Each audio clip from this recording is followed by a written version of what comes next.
Hey legend, in this video, I'm gonna share with you how you can become more successful in life, but mainly inside of your network marketing business. So if this is the first time you've ever seen my face, my name is Fraser Brooks and I help network marketers from all over the world build their business using social media. And today, I wanna really talk to you about the idea of closing the gap. All right, and if you are new here, then do consider smashing the subscribe button and giving a thumbs up, as well as checking out the comments to see all the network marketing friends from all over the world. All right, here we go. So closing the gap, GAP. This is simply understanding, this is an exercise that I would love for you to do, is identify where you are at in your business right now. So how many customers, how many team members, what's your income level at, what's your volume, what's your rank? Just establish a start point. Because when you know where you start, then you can identify a finish line, okay? When you don't know where you're starting, it's gonna be super confusing, okay? So where are you right now? Then the finish line in the first phase of your building is, where do you want to be? It's not a difficult question, but how many team members do you want? How many customers do you want? What's the volume look like? What's the income look like? What do you look like as a person at that point? So when you know where you're at and where you wanna be, you create your race, you create your journey. And the middle of it is the gap. Okay, so you start here and you're gonna go here. Your vision is here, but your goals are to just move closer. It's called closing the gap. So GAP is an acronym, GAP. The G stands for goals. So what are the goals that you have? What are the mini goals? Are you gonna have an activity-based goal? That's, in my opinion, what you should have. So you need to establish, if you're going to get one team member, what does the activity look like? If you're gonna have one team member, how much work do you need to do? If you wanna get 100 followers, what content do you need to create? If you wanna make $1,000, how many people do you need in the organization to make that happen? All right, so you need to establish what the activity-based goal is going to be. And all you do is you track your activity. I say all you've got to do. Tracking for a lot of people is hated. The idea of having to track my work. But at the end of the day, guys, here's what I want you to know. You haven't got a business unless you know your numbers. Every single successful business known to man, they know everything with their numbers. Numbers don't lie. People lie, men lie, women lie, numbers don't lie. On a Monday morning, if it's not feeling great, a 1 + 1 is always gonna be 2. It's not gonna be, oh, I feel like a 3 today. No, it's always gonna be 2. So you have to understand your numbers. How many people do you need to speak to get a presentation? How many presentations do you need to do in order to get a sale? When you do get a sale, how much is that worth to you? Or if you do get a team member, how much is that worth to you? And do the exercise. Ask your team, ask your upline, your downline, your sideline. Hey, how many people do you need to speak to get a presentation? How many presentations do you need to do to get a sale or a sign up? That's it. And here's the great thing, guys. Here's one thing you need to know. If you go to the gym, chances are you know what's the heaviest you've lifted. You know the fastest that you've ran. You know how many squats you can do in a row. You know how many press-ups you can do in a row. You know how many pull-ups or dips you can do. Whatever it might be. You have a benchmark, but in your business you don't. And when you don't, you won't be able to close the gap. Because what will happen is you'll get so obsessed with the result and you don't get the result that you play the blame game. Blah, blah, blah, me. This doesn't work, this doesn't work. No, I've got to make a change. So if things aren't moving or they're not moving fast enough, start to know your numbers and start to get obsessed with the activity that you do. So that's the G. The A stands for activity. But instead of it being like goals around activity-based goals, it's what activities are you actually doing? Okay, so what habits are you creating? What have you done every single day for a month so that you just naturally do it? So are they lead generation activities? Is it like personal development activities? Is it lead conversion activities? Is it messaging activities? Is it conversion from conversations into clients? Is it closing conversations, like activities around closing? Is it follow-up? There's so many different things that you can do, but what are they? Or are the activities going out and getting drunk with my friends, watching Netflix before bed, waking up at 10 a.m. every single morning? What do the activities look like? Because I'm telling you, the highly successful people in the network marketing space, they know exactly what activities they're doing every single day. They could be non-negotiables. They could call them daily method of operation. I like to call them BAM, B-A-M, which stands for bare ass minimums. What's the absolute bare ass minimum you're going to do? Why? Because your minimums will determine your maximums. What you do each and every single day will have a big impact on your life. Just like brushing your teeth. You wake up, you go to the bathroom, you brush your teeth. And then before you go to bed, hopefully, you brush your teeth then. And then maybe you have a shower, or maybe you go for a walk, maybe you stretch, whatever it might be. I'm not saying morning routine. You don't need a morning routine to be super successful. I mean, I know loads of people who are super successful who don't have morning routines, but you need to have some sort of, again, BAM, bare ass minimums, non-negotiables, or daily method operations. And whenever it comes to that list, Go and ask 5 people who you know who are crushing it on social media, in network marketing. Just go and ask them, what do you do every single day? Build a list and find the commonalities. Now, I will tell you one extra thing with this, is I have another acronym called FAR, F-A-R. And in order to have the result, which is the R, you need to do the right activity, which is the A. And before you do the activity, you need to feel good, which is the F. So the feeling creates the activity creates the result. So you really have to focus on the activities that you feel good doing first, because that's going to create the energy that's going to allow you to do the activity that you don't want to do. For example, I really don't like doing emails, and I really disliked follow-ups. And it's wild because a lot of people, if I ask them, do you enjoy doing follow-ups or do you do follow-ups multiple times? They say no. But everyone in network marketing has heard this before. The fortune is in the follow-up. Now, I always say the fortune's in the follow-ups because it's plural. You can't follow up once and expect to make a fortune. You got to follow up time and time and time again. Why? Because following up, it allows someone to know and understand that you are certain that they should be doing the thing that you're doing. And if you do it for long enough, they realize you're still doing that same thing.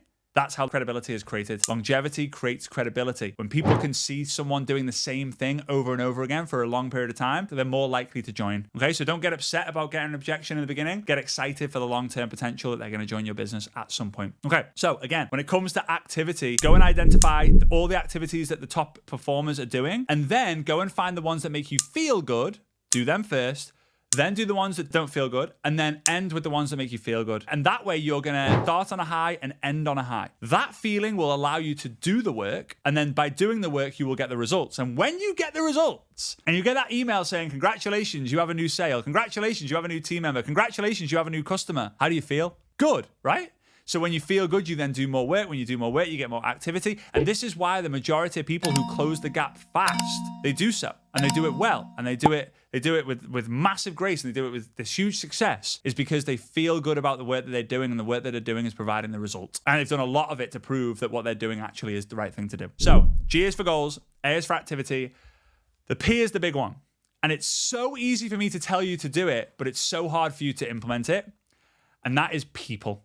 You've got to know and understand that you are your environment. Environment beats will. You are the average of the 5 people that you spend the most time with. Truly, your biggest breakthrough will come when you break free from your current environment. It's not easy, man. It's not easy at all. You're going to hate it. The idea of you not hanging out with your friends, the people who you love, the people who you trust, the people you feel safest around, the idea of stepping away and feeling completely out of your comfort zone to create a new friendship group or a new peer group, it might scare the life out of you, but it will push you to close the gap and close it fast. So here's what you need to do. This is not easy. I'm warning you. Are you ready for it? I hope you're ready for it. And you can let me know in the comments if you're actually going to do this assignment or if you've already done it. And I want to know what your ratio is. And you'll understand in a minute when I share this with you. So I'm smiling because I know how powerful it is. Get a piece of paper. Some of you, it'll be a small piece of paper. Some of you, it'll be a gigantic piece of paper. On the left-hand side, write down all the people who you associate yourself with on a weekly basis.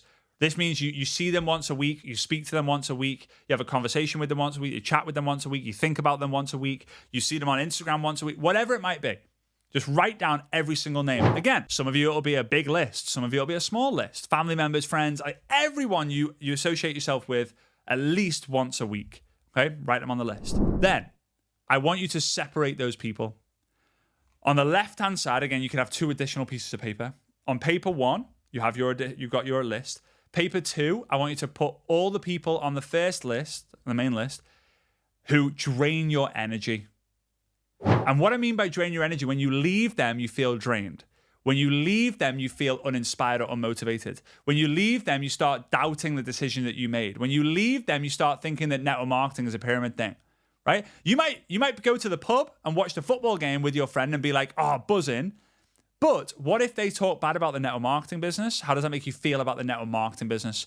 Bad. They're on the drain list. Then the second list, or the third piece of paper in this example, is going to be a list of people who give you energy, who make you feel good about the decisions, the actions, the people you're associating yourself. They make you feel good when you are so far away from your goals, but you're pushing, you're pursuing this goal. Okay? So those are the 2 lists. Now, here's what you then need to do. You need to ensure that you are in a positive ratio, meaning the number of people on the positive list far exceeds The people on the second list, the drain list. I'll come back to it in a minute, but I always say that you need to become a fountain, not a drain. People will travel all over the world to see the fountains. They'll come here to Dubai and see the fountains outside the Burj Khalifa. They'll go to Las Vegas and see the fountains outside the Bellagio. They'll travel to the Niagara Falls, right? They'll go there. It's a different version of a fountain. They'll go all over the world to see all these fountains. But if you're walking down the street and you smell a smelly drain, you either turn around and go somewhere else, or you cross the street, or you moan and complain about it whilst you're holding your nose and you're walking past. You need to associate with the fountains, not the drains. Now, again, that's not easy. Now, I can't tell you need to stop spending time with your auntie. You need to stop spending time with your best friend. You need to get rid of your best friend. You need to start calling your mum someone else because you don't want them to be your mum anymore. I'm not telling you that, but you have to make sure that the time that you're spending with the fountain list far exceeds the people on the drain list. Otherwise, as I mentioned in a previous video, people will try to limit your success in order to keep their power. They will try to limit you thinking so positive so that you stay at their level. It's like an elastic band, right? Imagine this is the start point, which is where you're starting, and this is the end point, right, which is the gap. Now, your current environment and the activities that you're doing right now, your goals, your activities, the people you're around is here. And around that group, we're going to put a huge elastic band. So there's some leeway, there's some give, and you're focused so much on the goal that you tell this group, and some of them are like supporting you, some of them aren't, and you start making little steps. And the more you move towards this goal, where these guys are just staying, doing the same, going to the same pub, same day, with the same people, drinking the same beers, that cost the same amount, if not a little bit more because of inflation. There's tension, there's friction, and the elastic band tries to pull you back to the center so the elastic band is comfortable. And you're going to keep doing this. Repeat.